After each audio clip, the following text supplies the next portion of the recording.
안녕하십니까. 발기부전의 수술적 치료인 팽창 임플란트 수술을 주로 진료하고 있는 비형외과 전문의 박성훈입니다. 오늘은 이제 하이퍼 스페셜리제이션, 하이퍼 포커스 요 주제에 대해서 좀 말씀을 드리려고 해요. 이게 결국 수술 결과랑 연관이 되는 것 같거든요. 2, 3년 전에 미국에서 이제 4년차 비형외과 레전트생이 이제 제 수술을 보고 싶다고 한번 왔던 적이 있어요. 저희 수술방을 이렇게 보고 수술 그 과정을 보더니 너는 왜 이 수술방에서 팽창 임플란트 수술밖에 안 해? 안 하냐? 이 수술방은 다른 수술 안 해? 라고 물어보더라고요. 그래서 안 해. 우리는 그 수술만 주로 하고 이거는 이 수술방은 그 수술밖에 안 해. 라고 했더니 이 친구가 그러면 야 그게 수지가 안 맞잖아. 경제적으로. 왜? 수술방에 있으면 계속 수술을 해야 이것도 하고 저것도 하고 계속 수술방을 말 그대로 돌려야 수지가 맞잖아. 왜 그렇게 비효율적인 걸 해? 저한테 그렇게 물어보더라고요. 그래서 그때 당시에는 그래 그러네 그 말이 참 맞네 그렇게만 생각하고 말았거든요. 그 친구는 그게 이제 지적이었어요. 저한테 조언을 주는 거였죠. 야 이 수술도 하고 저 수술도 해서 좋은 결과를 내라. 항상 환자 입장에서 생각해 보려고 하거든요.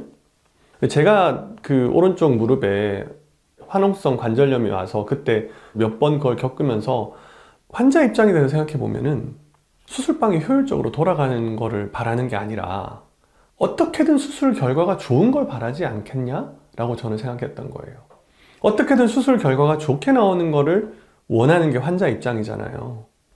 저는 그걸 따라간 거였거든요.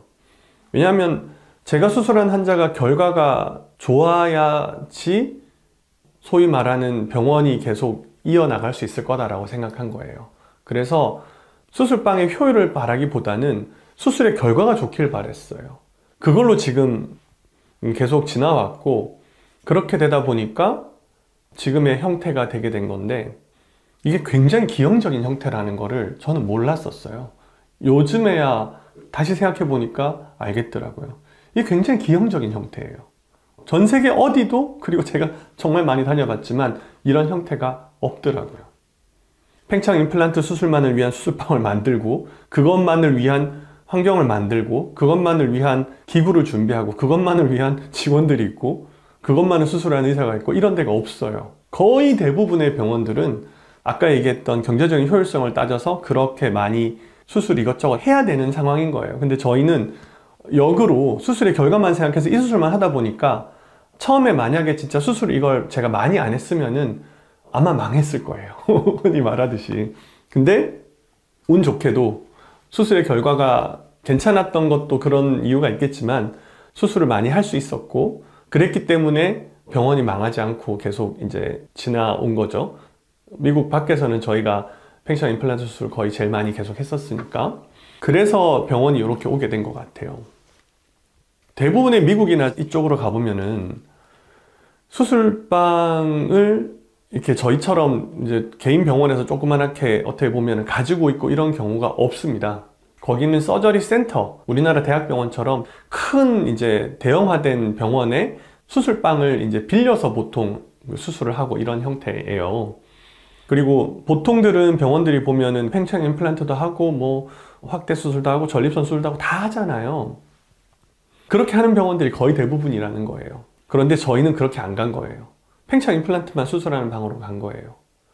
이게 어떤 차이를 주냐 하면 저희는 팽창형 임플란트 수술에 맞는 그런 환경만 조성한 거예요. 그래서 다른 수술이 들어와서 수술방을 오염시키거나 할 수 있는 여지가 원천적으로 차단된 거예요. 저희 병원에서 그렇게 하다 보니까 결과가 어떻게 나왔냐면은 지금 저희가 얼마 전에 쓴 논문에 따르면은 감염률이 0.2 몇 % 밖에 안 되더라고요. 의학 논문에 나와 있는 가장 감염률이 낮다고 하는 프랑스와 이드의 노터치 테크닉이 0.48%예요. 그거보다도 훨씬 낮아요. 그래서 사실 제가 그 논문 썼을 때 리뷰어들이 엄청 거기에 대해서 공격을 했었어요. 왜 너네 감염률이 이렇게 낮냐? 왜 이렇게 나온 거냐? 제가 그때는 대답을 할 수가 없었어요. 왜 그런지 모르겠어요. 근데 그렇게 나왔어요. 이렇게만 얘기를 했는데 지금 생각해보니까 이유를 알 수 있는 것 같아요. 사실 옛날에는 제가 수술 너무 잘하니까 그렇게 감염이 적다라고 생각했거든요.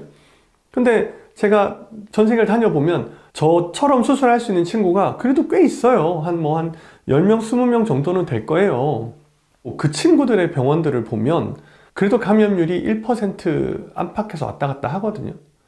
그러면 그 사람들이 나보다 수술을 못해서 감염률이 있다는 거냐? 저는 이제는 그렇게 생각하지 않아요. 이제는 그렇게 생각하지 않고 차이가 나는 부분은 수술하는 환경이다 라고 저는 생각합니다. 그 친구들은 수술방을 자기가 원하는 대로 만들 수가 없어요. 자기가 원하는 대로 매니지를 할 수가 없어요. 그 수술방이 자기 게 아니잖아요. 그렇기 때문에 수술방에, 이게 참 아이러니한데, 수술하는 의사가 수술방을 온전히 자기가 원하는 대로 만들어낼 수가 없는 거예요. 현실적으로 그게 불가능해요. 그냥 거기 잠시 빌려서 수술하고 거기 스태프들도 자기 사람이 아니고 이래요. 그런데 비해서 저희는 사실 수술방은 제가 관리하는 거고 모두 다 제 책임이기도 하고 제가 셋업을 해놨기 때문에, 그리고 저는 다른 수술을 안 했거든요. 그래서 그랬던 환경의 차이가 제가 생각할 때는 결국 수술 결과의 차이로 이어진 것 같아요. 뭐 0.2%하고 1%가 뭐 그렇게 차이나 라고 얘기하실 수 있겠지만 16년 4월 이후로는 사실 저희가 감염이 없었거든요. 이게 저한테는 굉장히 중요한 거라고 생각해요.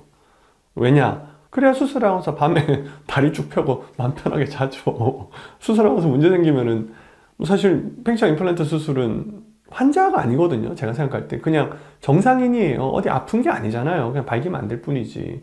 근데 그 사람을 수술해서 감염이 생기면 진짜 아픈 환자가 되는 거잖아요. 그거는 굉장히 괴로워요. 그런 일이 생기면. 저도 예전에는 그런 일들이 감염이 없었던 게 아니기 때문에, 저도 감염 환자들 경험해 봤기 때문에 그게 너무너무 괴롭고 힘들었어요. 또 제가 수술을 하는 것 자체에 대해서는 겁이 많기 때문에 저는 말 그대로 가성비를 따져서 수술방을 여러 개를 하면서 막 병원의 매출을 최대화하는 그 방향으로는 못 가겠더라고요.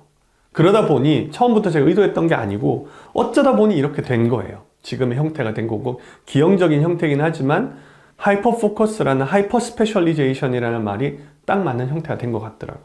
다른 병원에서 이렇게 할 수 있는 경우가 없을 것 같아요. 굉장히 어렵거든요. 이게 이렇게 병원을 유지해 나간다는 것도 굉장히 어려운 일이지만 이거에 의사가 그만큼 미쳐있어 이렇게 할 텐데 저처럼 좀 어떻게 보면은 모자란 사람들이나 이렇게 할 수 있을 텐데 대부분은 똑똑하시기 때문에 이렇게 안 하시는 것 같아요. 만들어내기가 굉장히 어렵습니다. 이 얘기는 상당히 중요한 부분인 것 같아요. 왜 이 얘기를 꺼내냐면은 팽창 임플란트 수술을 하고 나서 우리나라가 지금 이게 회사들에서 이거 피드백을 받을 때 감염률이 생각보다 너무 높아요. 지금 발표 나오는 내용들보다. 전 세계적으로 그래도 우리가 학회에서 학술지에서 그래 이 정도면은 인정할 수 있는 감염률이야 하는 게 1에서 3% 정도 되거든요. 3%면 굉장히 높은 거예요.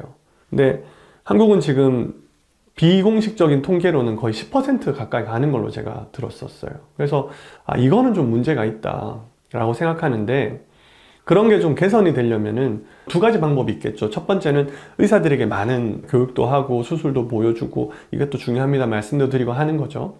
그게 한 가지 방법일 거고요. 두 번째 방법은 소비자들이 선택을 잘하는 거라고 생각해요. 저는 소비자들이 선택을 잘해줘야 그런 사람들이 계속 피드백을 받을 거고 필드가 더 좋아질 거라고 저는 생각하거든요. 그러면 저희 병원 오실 수술하셔야 되고 그 얘기가 아닙니다. 그 얘기가 아니라 최소한 1년에 그래도 뭐 50개씩 하고 이렇게 수술을 많이 하는 병원들은 대체로 보면은 그래도 수술방에 전문화가 이루어져 있어요. 그런 부분들을 유념해서 보셔야 돼요. 이게 수술을 다양하게 한다고 잘못한다는 얘기가 아니라 전문화해서 하는 것들이 필요한 수술들이 몇 개 있는 것 같아요. 그 대표적인 게 제가 생각할 때는 비형외과 수술들 중에서는 팽창 임플란트나 홀랩 같은 수술들이거든요. 왜냐하면 이게 러닝 커브가 배우기가 수술이 쉽게 하기가 어렵고 그러다 보니까 전문화해서 하는 사람들이 좀 더 결과가 좋은 것 같아요. 그래서 그런 부분들을 생각을 하신다면은 제가 생각할 때는 그게 의료 공급자와 의료 소비자 양쪽 다 좋은 일이 아닌가라고 생각을 해요. 그렇게 해서 조금 더 전문화 의사들의 술기도 높아지고 전반적인 환자들도 문제가 적게 생기니까 좀 더 좋은 결과가 있지 않을까. 그래서 그렇게 난이도가 있는 질환들은 혹은 난이도가 있는 수술들은 잘 고민하는 게 좋겠다. 그 이유가 바로 오늘 제가 말씀드렸던 하이퍼 스페셜리제이션, 하이퍼 포커스. 그러니까 초전문화, 초집중화 하는 이유가 그런 결과를 좋게 만들려고 하는 것이다. 그런 부분을 생각하신다면은 조금 더 좋은 결과가 있지 않을까 그렇게 생각합니다.